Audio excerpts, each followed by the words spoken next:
Hello and welcome to the Voices in Montessori podcast, brought to you by the Greenspring Center for Lifelong Learning. Please subscribe to our podcast so that we can continue to support your important work. Dr. Montessori said, "An education capable of saving humanity is no small undertaking."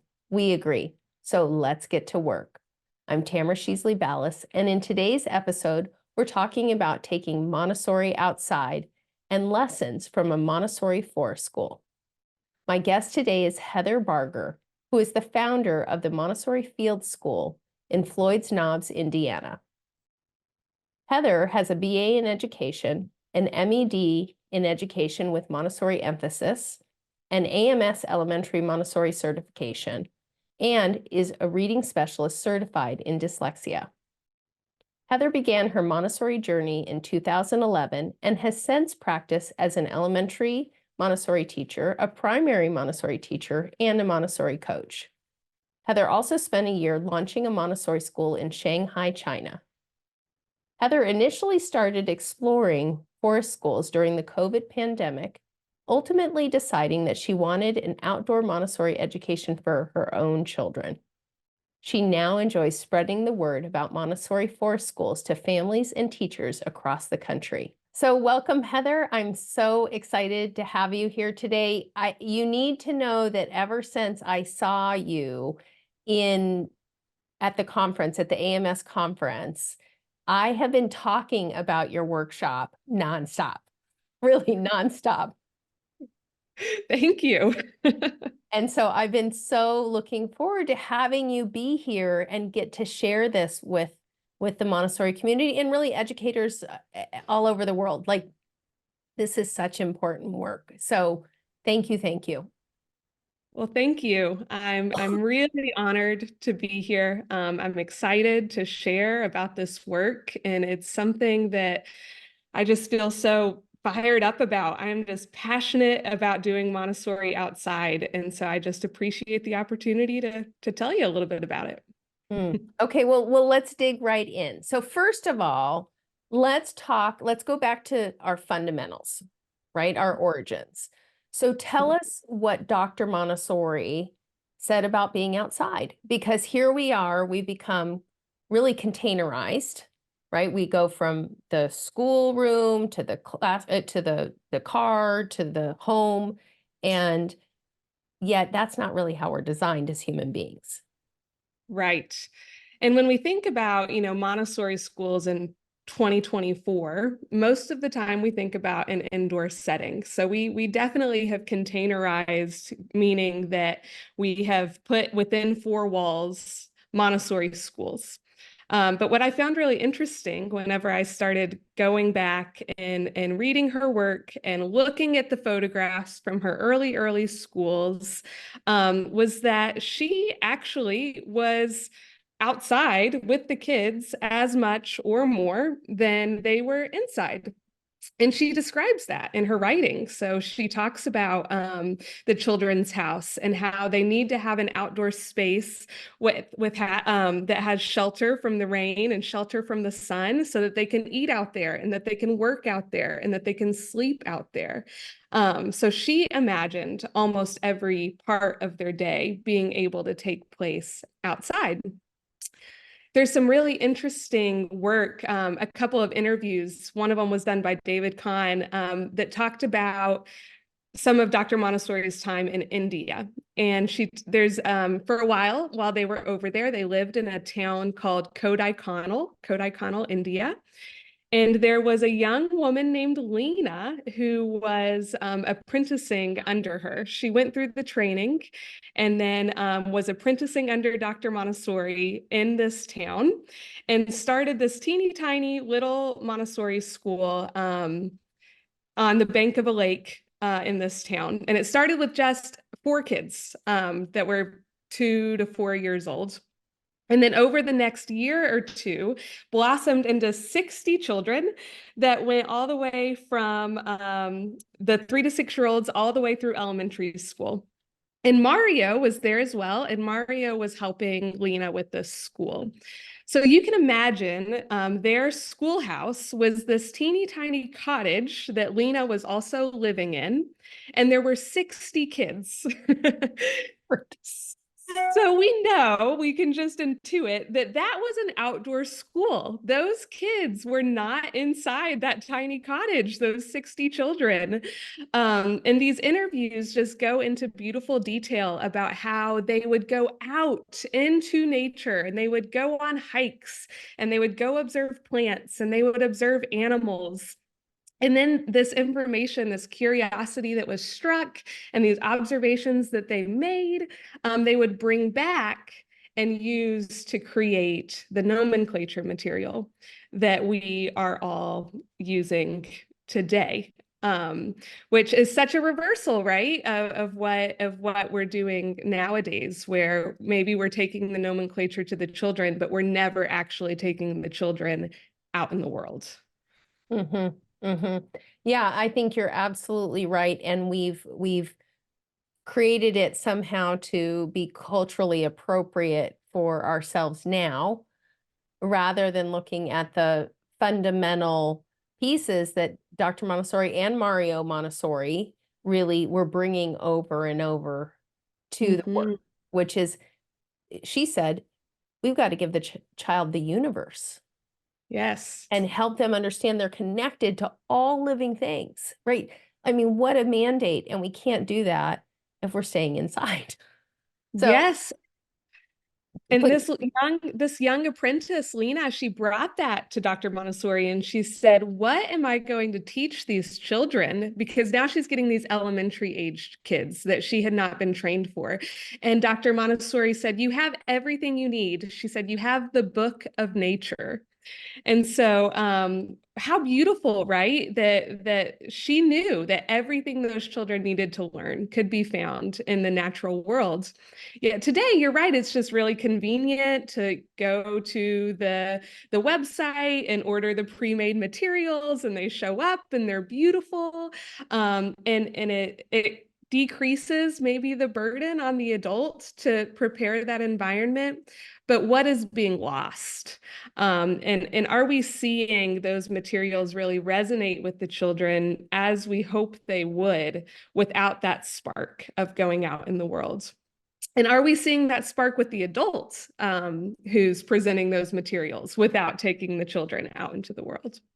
I think that's such a critical thing that you're bringing up. And I have 2 Montessori credentials, and in neither training was I taught that it was supposed to be the real experience first. Now, that's not true. We brought in a flower, right? The flower lesson. And you dismantle the flower and you look at the pistil and you look at the stamen, and then you get out the nomenclature cards. But you're even that is taught, bringing the flower in, sitting it on a mat. And Yes. maybe if then you can go out and look at some flowers afterwards, but it was not, I don't think it's anybody's fault. I think it's just how we've kind of, the movement has moved, and it's that we have to be so ultra conscious to start getting back to those roots. That reflects, so much on our culture today, right? This is bigger than Montessori schools. This reflects how, as a human society, we are finding ourselves in the world today. And when we look at our own childhoods, or our parents' childhoods, or our grandparents' childhoods, or people who live in other parts of the world that aren't quite as air conditioned as ours, how that's not what their reality is. And so we've made our Montessori education, our schools, match this larger cultural societal shift that's happened. But I think that most people are starting to get this feeling of something's not quite right, like biologically within me. Maybe it feels like all of this time with technology, all of this time indoors, or maybe they can't put their finger on what it is, but but we know we're kind of out of touch. And there's a more conscientious effort that I see, but I'm in a little bit of a bubble with outdoor schools, to move back to that and sort of reclaim the more primal parts of our humanness. I have to tell you, I am having to like hold myself back from like taking a whole nother thread and going off, but I know our listeners want to hear about your school and really the brass tacks of like, how does this work? Because one of the things that was amazing to me when you shared was that you started out without even any kind of indoor space in Indiana. So can you talk about your school and where you started and what it looks like now and really kind of fill that out for people? Yeah, absolutely. We're called the Montessori Field School. And our very first year, we had a shelter house. And our shelter house included a closet and a bathroom and 400 acres of land around us. So we were And no very, indoor space. no indoor space at all. So just the shelter house, no walls. And so we had some shelves made. My husband made us some shelves that were on wheels. And every day we had our materials on those shelves and we would wheel them in and out of the closet that was in the shelter house and set up the shelter house as our prepared Montessori environment. And we did that for an entire year. And there were some fun surprises. Like one day I'm pulling out the metal insets and there's a snake slithering across the metal insets as I'm going to get them out of the closet. And we were like on a daily basis brushing mouse poop off of the spindle boxes. Like Yeah. there's some things that come along with that setup, but we made it work. And it was fun. It was simple and it was effective, to a degree. So what we learned was that while the children were very resilient and the children could endure in all conditions, eventually the wood glue stops working whenever it gets really hot and then it gets really cold and then your materials start falling apart. So for year 2 of our school, we did end up building a yurt as an indoor space, which is a super cost-effective solution that's very in line with our outdoor approach. And the yurt is more for the materials than it is for the children, just to be able to protect those things. Well, and I just briefly, because I remember this from your presentation, that you said it's actually a pretty inexpensive way to start a Montessori school because somebody lent you the land. Yeah. So, one of my frameworks when I'm imagining this school, I'm designing this school, was making sure that we're able to provide the optimal education experience for children and that we're able to fairly compensate our adults and that we're able to make it accessible for people. And when I'm like trying to put all these pieces together about how is this going to work, like the bottom line was you have to have really low overhead to make all of those pieces work together and still be affordable. So that was sort of like out of necessity. We've got to find some place that wants us to be there and can help us do this with low overhead. And so we are paying a fee every month for rental of the land, but it's not anywhere near what we would pay for like a commercial retail space. And then the yurt as a building solution is just a fraction of what you would spend on, a traditionally built structure. So you're able to keep those costs low and still provide a really great experience for kids. Well, and you talked about really making the yurt smaller so that it wouldn't end up being used as a reprieve on those super cold days. Do you want to talk about that a little bit? I do, because, even though myself and my staff, we are all humans that are passionate about the outdoors. And we know that this is what we want for ourselves and for our kids. And even for us, when it is 10 degrees outside, we're like, you know what, we like to go inside in the heat. And so, but at the same time, we wanted to commit to really dressing for the weather. There's no bad weather. There's just, not adequate clothing choices. And we didn't want to have the luxury of being able to take our entire school population inside. And so the yurt is just the appropriate size where we can go in, we can take breaks in groups as we need to warm up, or as we need to cool down, depending on what the season is. But ultimately, we're back out there, we're back at it, and we are really living in harmony to an extent with this natural world and feeling what it feels like to be really cold or really hot and working through that. Oh, that's so beautiful. Okay, so tell us about the daily schedule. Like, what is that like? Sure. Well, we have a 3 to 6 year old group and we have an elementary group, so their rhythms are a little bit different. So I'll touch a little bit on both. But both groups, whenever they arrive, we always start our day with just a period of free play, of checking in with each other, of just sort of having some harmony together outside and checking in with our friends. And then as the rhythm tells us it's time, we'll transition to a morning gathering where when it's cold, we're sitting around a campfire. The elementary children are building their own campfires. So in December, their first thing is they get to school, they build the fire, and then they go play. And then we come back around this nice, warm, toasty fire, which, when you're talking about like a mindful arrival, and centering yourself for a school day, there is nothing more magical than staring into a fire before you start that time together. Like, it just really regulates you. And then in the spring and summer months, when you're coming together and you're just hearing the wind in the leaves and you're hearing the bird song, there's research to support this, that this is regulating our internal systems. And it is quite literally optimizing our brains for being able to receive information. It's reducing our stress. And we know that we learn best whenever we're in a calm state, when we're in a stress-free state. So this outdoor start is getting our bodies there and ready to go.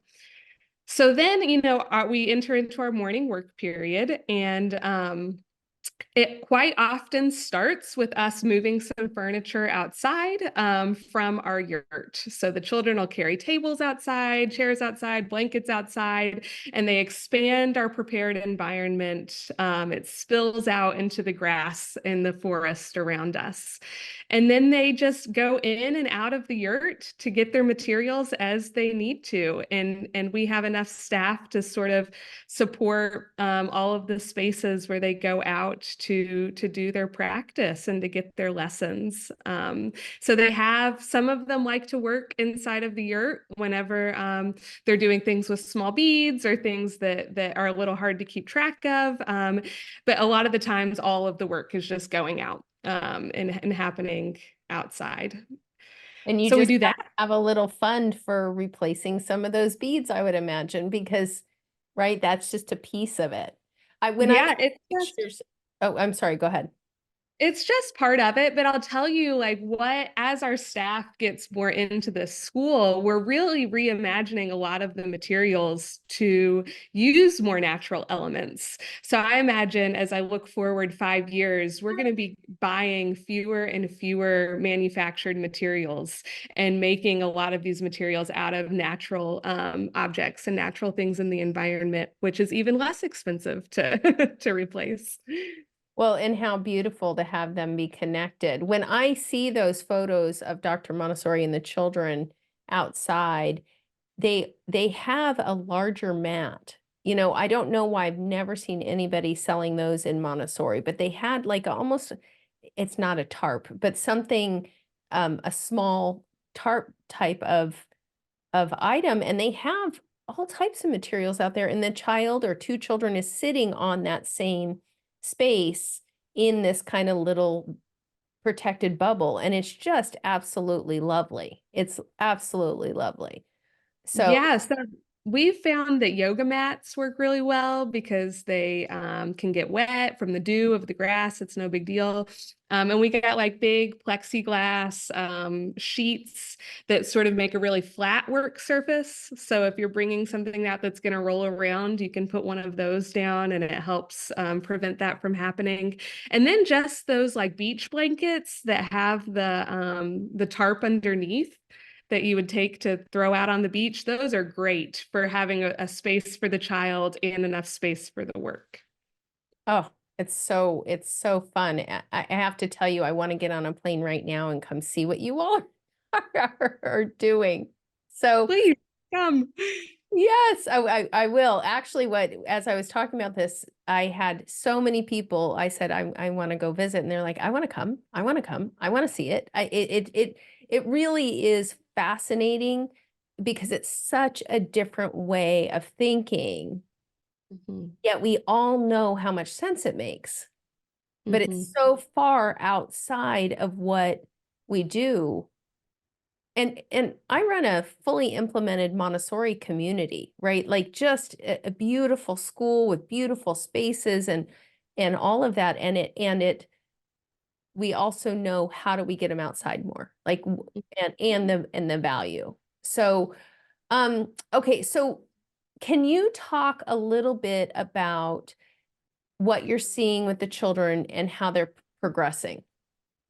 Yes, I know this is a big concern that I heard when I presented at the conference about, well, are they getting enough academics? You know, what about the tests, right? Like, are they really moving forward? And I didn't know going into this what that was going to look like. I knew that for myself and what I wanted for my own children, that being outdoors was optimal for child development. I knew that. I knew it was of ultimate importance. And I didn't really know how that was going to manifest in the academic area of their schooling. But now that we've lived it for a little while, I can just say that I've just been astounded by how quickly their academics have progressed. I've been a teacher for a long time before I started this school, and I haven't changed so much. You know, I'm giving the lessons the same. We're using a lot of the same materials, but our setting has changed. We're doing them out on the property. We're doing it out in a green space. And I have found that their interest in the materials is much, much higher than I have seen before.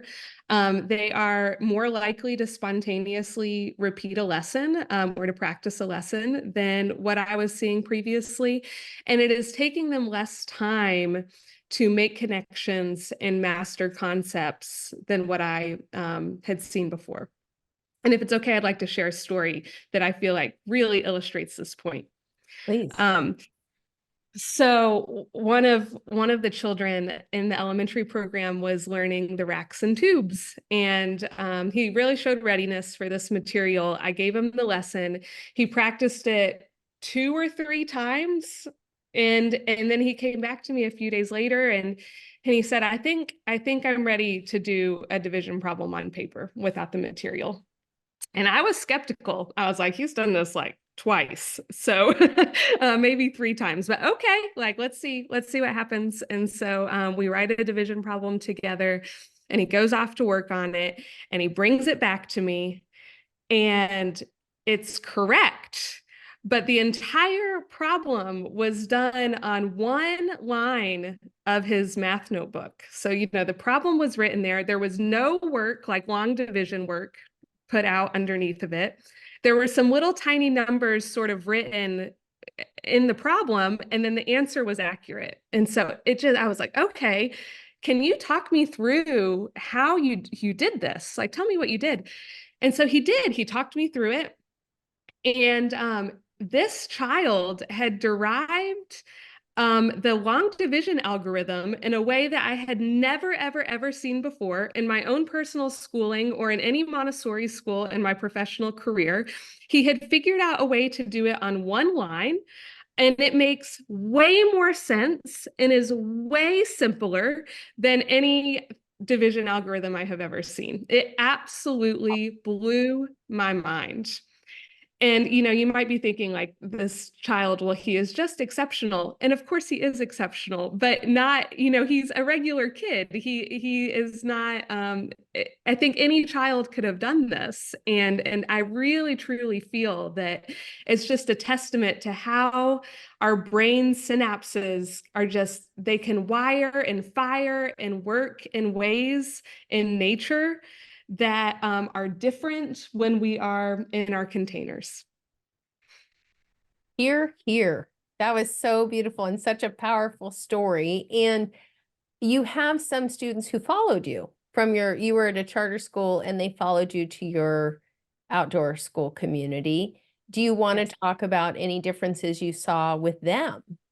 Yeah, well, he was one of them. He's one of those kids who followed us, and there are several others. And I will say that the school where we came from is an incredible school. I imagine it's comparable to the environment that you described that you're finding yourself in. It's an incredible Montessori program, and so anything that I say is not saying that there's a deficit there at all, but more that they just have walls and we don't. And so those children, some of them really struggled with executive functioning, with regulation, ADHD, and really how that was manifesting in this indoor environment. Some behavioral struggles that were happening in that former environment, and we have just seen a drastic reduction of that. They're the same kids. Like I said, I'm the same adult, but in this setting, they just seem much calmer, much more regulated, much more at peace in their bodies, much more ready to sort of tackle the adversity that's coming their way or the challenging concepts that are coming their way. And I don't know, it feels like magic, but I really just think it's trees, it's just, they're ready. That just helps them be ready. Well, trees are, right? Trees do have what I think we would consider to be magic because they're communicating with each other. We know that now. They send healing powers to each other through the soil and their roots when each other is struggling. Yes. And I think that they're also co-regulating with us as human beings. So I think it is a little bit of magic from our beautiful Mother Earth gave us such a gift. But we have to be willing to accept the gift. Mhm. And we go through such extents to sort of recreate what we know is magical in our indoor environments, right? We bring in plants and we play music in the background that might have natural sounds.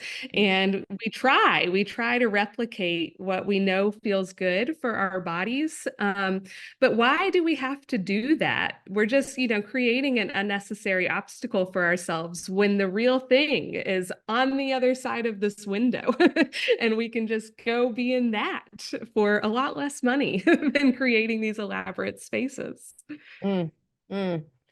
I just have to tell you that it's fascinating to me. I find this such a fascinating conversation. And so can you talk about how your students relate to the outdoors? Like they're getting to play, they're spending a couple hours a day on academics. Is that fair?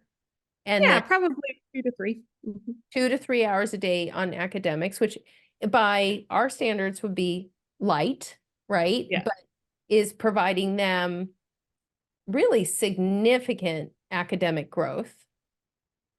Yes. And I say that we spend 2 to 3 hours on like our protected work period where we're at base camp.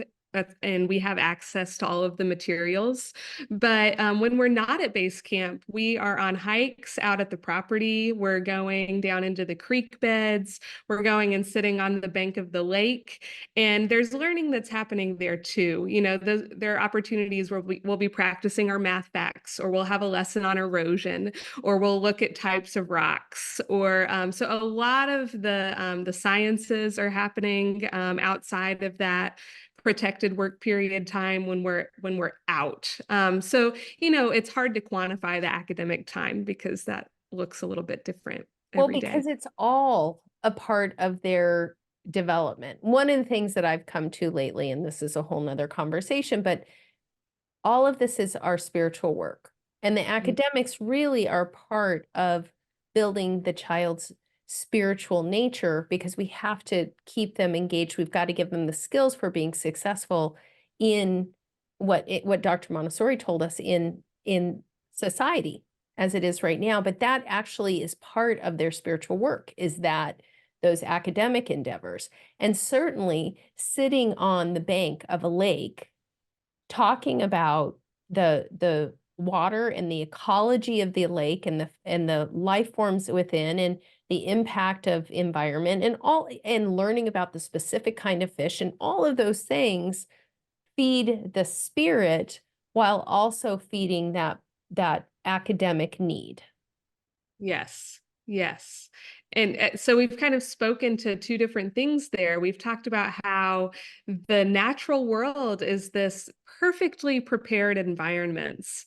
As Montessorians, we put so much effort into the preparation of the environment. That is our work. But nature it has it all. It is perfectly prepared for us to go out and learn in and from. And then we also have the learners, the children, who are regulated in this different way, this optimal way, when they're in this prepared environment and coming to the work, their best selves, ready to go. And then the third piece of that being the adult who's coming to be the guide in this situation. And I just want to touch on, what transformed humans we are as the practitioners of this work. At my school, we have 4 full-time teachers, and all 4 of us, if you put the 4 of us together, we have about 70 years of teaching experience between all of us. And so we have Montessori experience under our belts, where we've been in traditional Montessori schools doing this work. And now we're coming to this outdoor Montessori school experiment. And we pinch ourselves every single day about how we have found ourselves here, getting to be the luckiest humans on the planet doing this work with these kids, because we feel so good. We feel so regulated. We see the fruits of our labor. We feel like we're doing the good work, and just our stress levels are down and our joy is up. And whenever you can bring that version of yourself to these kids, every single one of us is a better teacher than we had been in any previous setting. So that's an additional gift to the children, that we can bring this self to this work because we get to be outside every day. So no February blues. No. Oh, February is wonderful. It's maple syrup season. Even though it might be 16 degrees outside. Yeah, well, what was interesting this year was when spring came and we're like, the mornings are getting a little bit warmer. I was grieving the loss of our fires that we have every day. So I was actually kind of sad that it wasn't as cold anymore, that we didn't get to have our morning fires. So there's a gift that every season brings, and you aren't able to receive it whenever you are in your climate controlled container or car. And so just making yourself available to receive that gift. February is joyous. That's so beautiful. And I'm assuming you see that same joy in the children. I can only imagine that experience for most of them.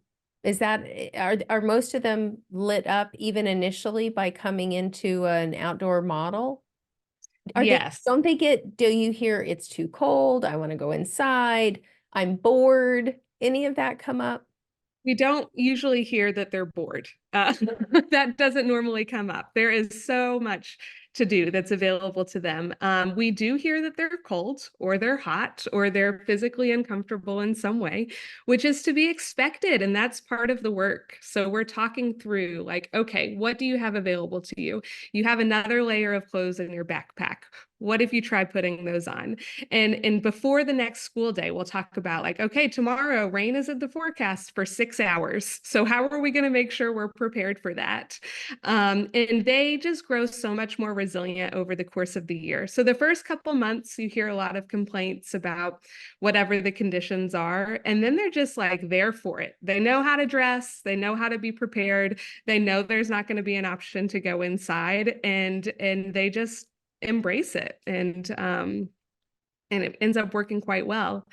There was something else you said about that I wanted to touch on. Oh, I was going to speak. So it's May 2nd when we're recording this. And so we're at that last push, that last month of the school year. And when I reflect on this last month, in my previous years of teaching, it's long, it's hard, like people are getting squirrely and we're getting amped up for summer. And it's hard to maintain focus and really make it through strong. But I've just been reflecting on how I haven't really been feeling that this year. It feels like we're really reaching a peak on what the children are capable of academically and with their focus and with our rhythms. And it doesn't feel like that's about to blow up. It feels like we're just going to hold strong through the end of our time together, which I think is interesting. That's so amazing. We just had we have naturalists who have outdoor prepared environments, so they can go out during the morning work cycle, but it's not in any way, shape, or form all the time or any things. But one of the things we were talking about this year was they shared how much more resilient the children are and how they can deal with the temperature so much better. And they were really talking about how initially when it starts to get cold, it's cold, but they build up resilience. And I was thinking about how that translates to the resilience of the spirit, right? Mm. Because it's a physical resilience. It gives them some strength, some grit, but it also translates to their mental well-being because now they know that, so many of us, we've got like what, a 10-degree temperature window where we're comfortable. And outside of that, like we're freezing, we're so hot. And it gives them so much more room to self-regulate both physically and mentally. At least that's my guess. Yes, and it's liberating, to know that you can take care of yourself and like you can meet your needs in whatever condition you find yourself in is so empowering and so liberating. And for most of human history, that's been what has made humans, one of the things that's made humans so special, right? Like that's what sets us apart from other animals is that we're not limited to a certain climate band, that we can live and thrive anywhere on the planet. And that's one of the things that's so beautiful about our species, yet we have dialed that back and we have tamped down that part of ourselves by only being comfortable in these climate controlled settings. So when we sort of go back to like, yes, I can live and thrive in any condition, it is tapping into our humanness. That feels good. Mm-hmm. Mm-hmm. And really helping us. I have a saying in my house. I have two daughters, and I say I can't raise hothouse flowers. And I mean it emotionally, I mean it spiritually, I mean it physically. They love to go out to Colorado in the summers, and they spend basically every waking moment and many sleeping moments outside all summer long in the Rocky Mountains. And what a gift, because it creates that fortitude and that their inner strength and their confidence gets built.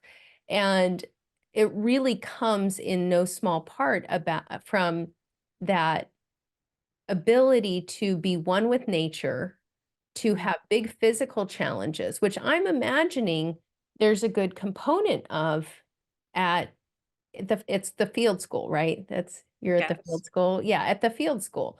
And so can you talk a little bit more just about the supporting of the children as they transition in helping families overcome, I'm assuming there might be fear of ticks, and I don't know what all the concerns could be, but Yeah.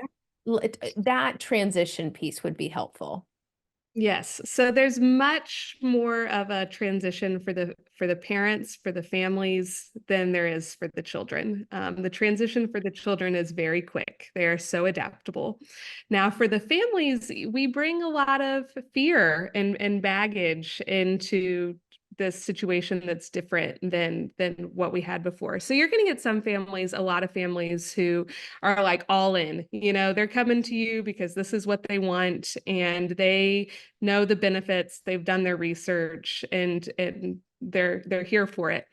But, for a lot of people, their whole reality is that we live in this world that is scary, and that there are dangers outside, and that children need to keep their feet on the ground, and they need to go to organized activities where we can enrich them and we can keep them safe. And then they need to, be under our care, be under our protection. And so there's some like historical context there to how we have gotten there as a culture, because when you think a couple of generations back, most people grew up entirely outside, mostly unsupervised, playing from breakfast till dinner, away from their parents, often over a span of like miles that they had free reign of, right? And now today, we are fearful of letting our 8 or 9-year-old in the backyard by themselves without our eyes on them. So it's a big jump from where we were then to where we are today. And I think there are a few factors for that. Some people speculate that it's related to the rise of cable television, and how we could then know about when a child went missing. It was broadcast on the TV 24/7. And so there was this heightened awareness that like, oh my goodness, this is a thing that could happen. It also, technology came into the picture. And so now not only do we have an incentive not to go outside because it's scary out there, but we have an incentive to stay inside because we have these technologies that are so interesting to us to occupy our time. And so there was that factor. And all of those things put together over a generation. Jonathan Haidt is an expert in this field of why he calls it the great rewiring of childhood, and that there was something that happened between 2010 and 2015 that caused children who were born after that window to have a completely different childhood than children who were born before that window, and how it's rewiring their brains. And so he goes into those factors that created this. So now we have these parents who are having these young kids who are having to overcome all of that fear and all of those cultural factors that are telling them we shouldn't do childhood outdoors. And that's a lot. That's a lot for us to sort of tackle, but it really just starts with education. So if you are you're taking the fear factor out of it, you're not making it bigger than what it is. You're just looking at the studies, you're looking at the research, you're looking at the facts, and you let them know that playground equipment, your children are more likely to get injured on playground equipment than they are climbing trees and playing in a natural setting that doesn't have man-made structures. And when we think about why this is, it makes sense. So a tree doesn't have steps leading up to the top. If you can't climb that tree on your own, you can't get up there. And when you can climb the tree, It means your body is strong and coordinated enough to be able to climb it.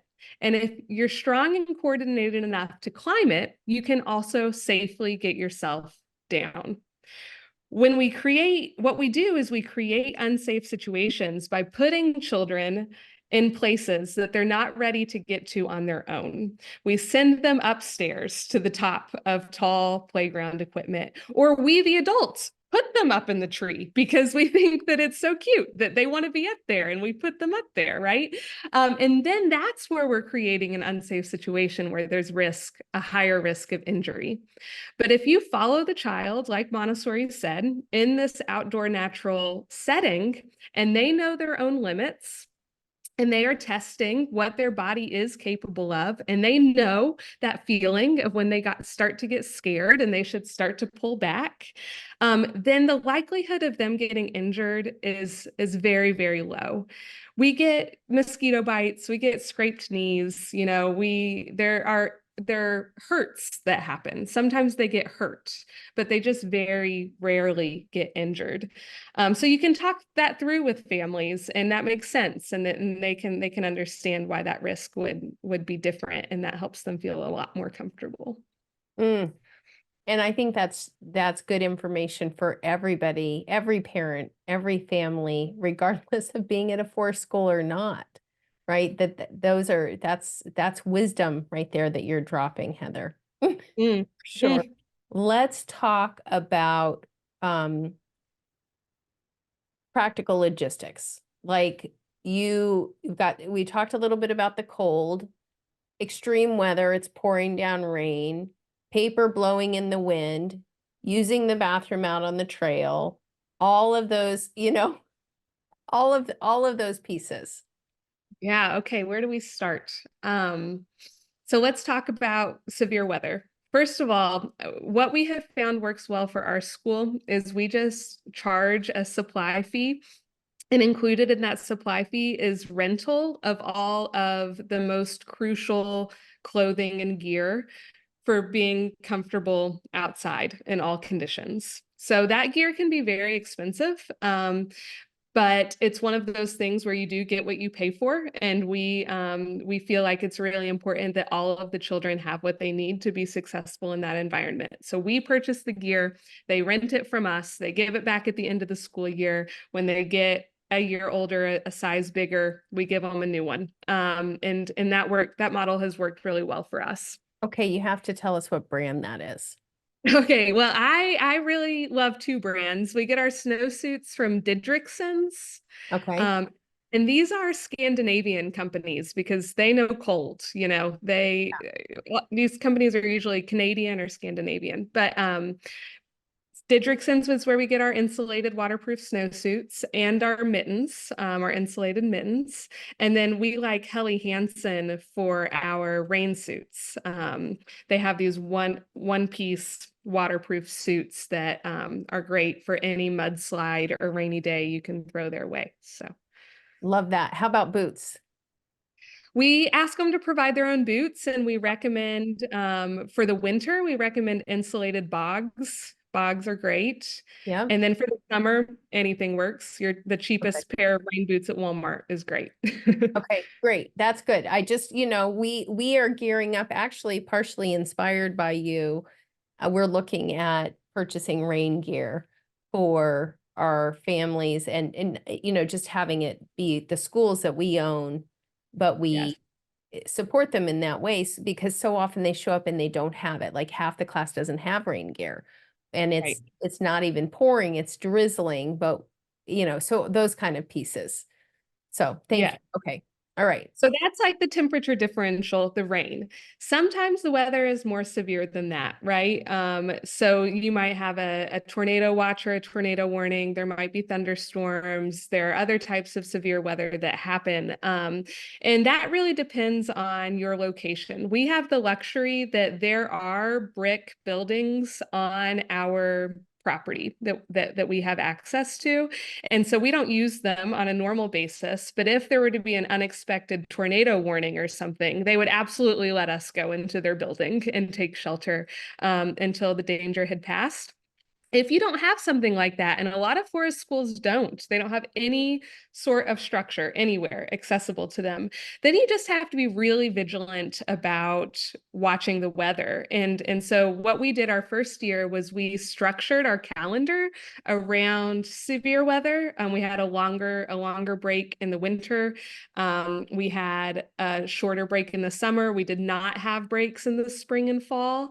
And then we would build in days where if we have to cancel for inclement weather, we could call that. And that's going to be for something like very high winds rather than what you would maybe a snow day. If we can safely get to school, we're coming when there's snow, but we might cancel if there are very high winds. What is, okay, I know this is off topic, but what is a day like fresh snow at the field school? Could you just Oh, a little bit about like, what does that look like? it is the best. Any child who has a sled at home brings it. And we're devoting at least half of our day to sledding down hills because, like, this is their childhood, you know? Like, now, this is what we've done in traditional schools. Traditional schools have taken away the snow day and they have made it a virtual learning day. And so now, instead of children being able to go out and experience the snow, they have to do computer or they have to do school on their Chromebook inside their house, which I just think is criminal. Sorry, that's a little bit of a tangent. So no, we don't do that. They come to school, they bring their sleds, they build their snowmen, we do experiments with snow, they sled down the hills. And if we need to take a break and warm up, then let's go inside the yurt and do some math facts and some division for a while. But otherwise, like there are times of the year that are very conducive to taking advantage of those academic concepts and like really getting that in there. And then there are times that are just for like joyously being children. And snow days with fresh snow, that's one of those days. And do you ever have families who are pressuring you around academics? Um, Not yet.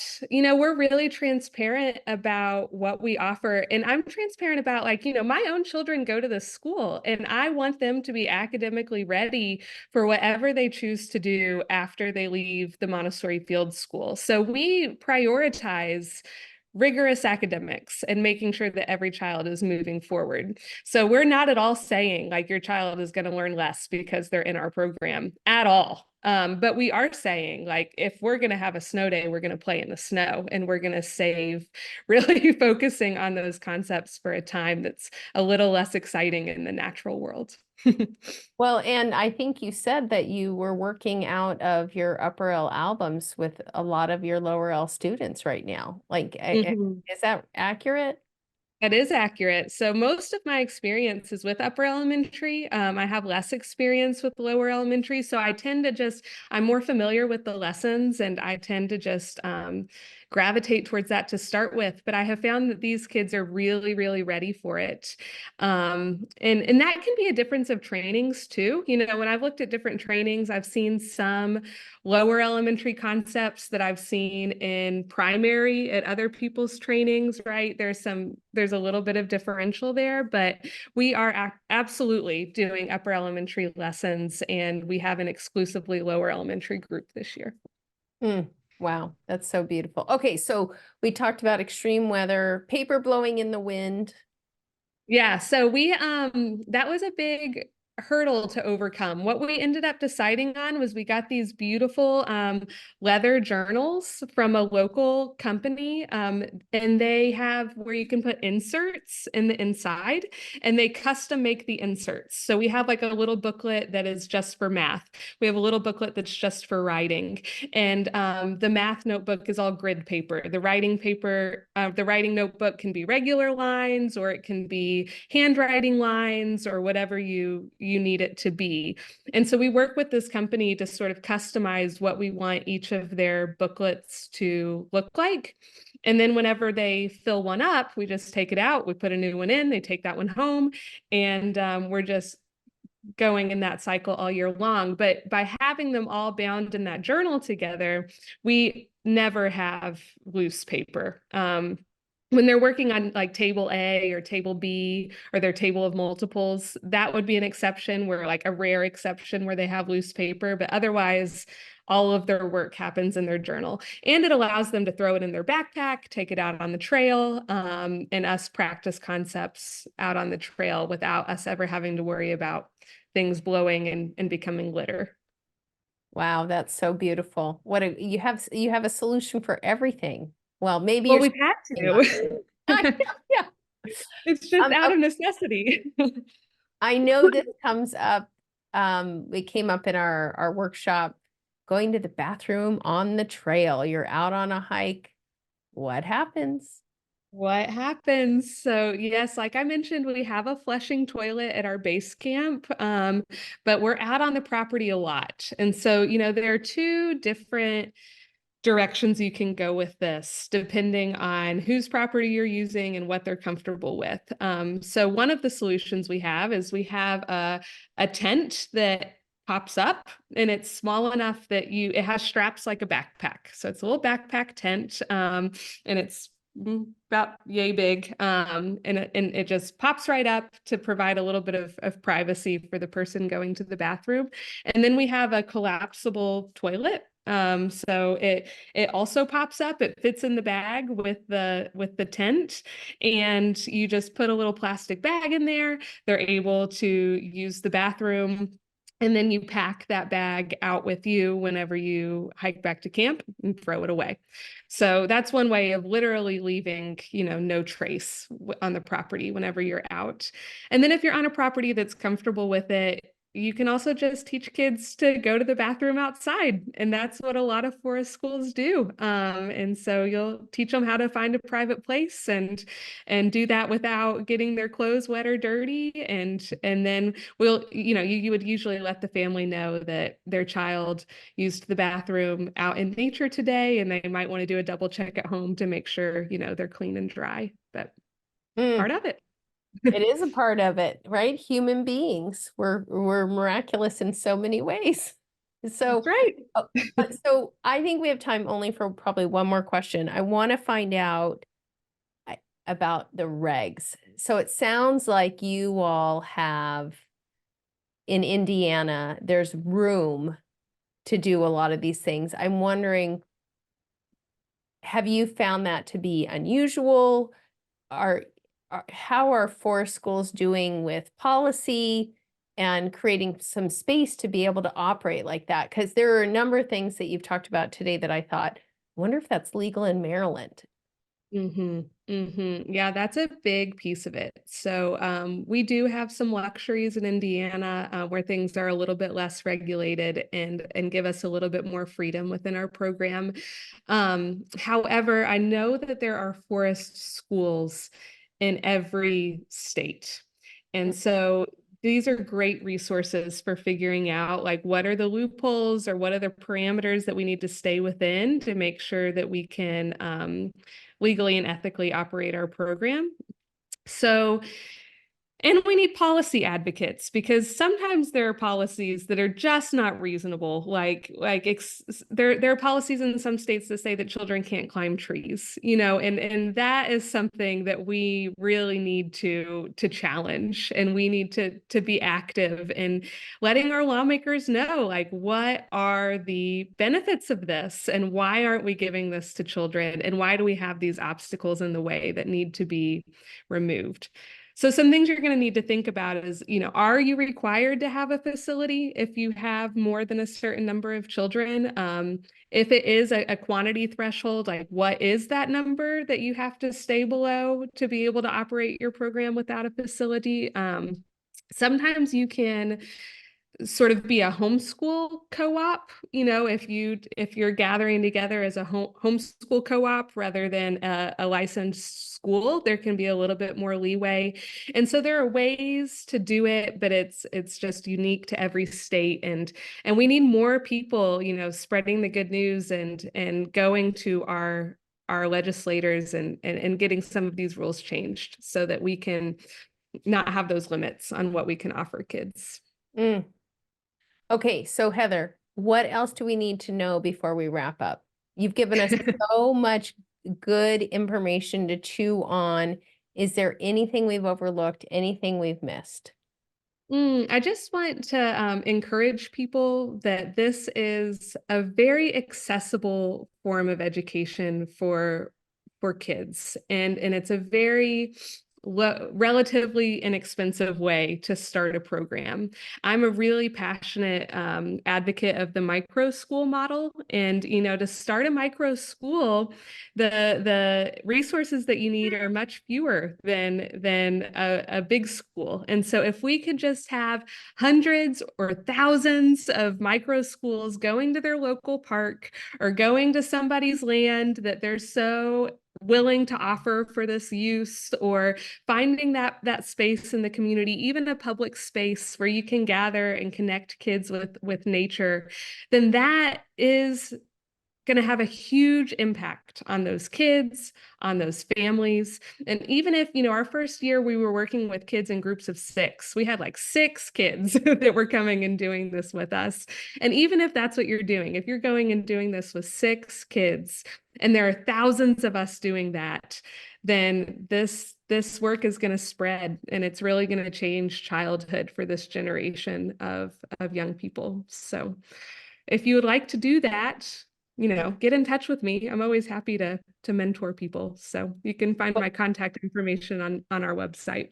Yeah, and we will link to your website on our show notes page. And the other piece is we're working with you to put together a pre-recorded workshop that will have all the kind of how-tos and details and the lessons that you've learned the hard way in some cases. And we're going to be sharing those because we really support this work and believe strongly in it. And I just want to say thank you, Heather. You are a pioneer. You are a pioneer and out doing such important, beautiful, big work. And we were talking before the show, you're just so lit up. There's so much joy and radiance coming from you. And I feel so grateful for our time together today. Thank you so much. I am also so grateful just for the opportunity to have the conversation and to get to connect in this way. And I look forward to continuing the partnership and get that workshop out to anybody who's interested. So thank you. Right? Let's bring it to the world. Let's bring it to the world. Do So, it. and to our listeners, thank you for spending your time with us today. Take a look at our website, greenspringcenter.org, to view the show notes for today's episode. And a link to the Montessori Field School is now included on the show notes page of our website. We invite you to subscribe to our podcast to hear the latest episodes and join in the conversation on Facebook and Instagram. The work you do is so important. It is, as far as I'm concerned, the most important work there is. And I am so profoundly grateful to each one of you for doing it. We are better together. We'll see you next time.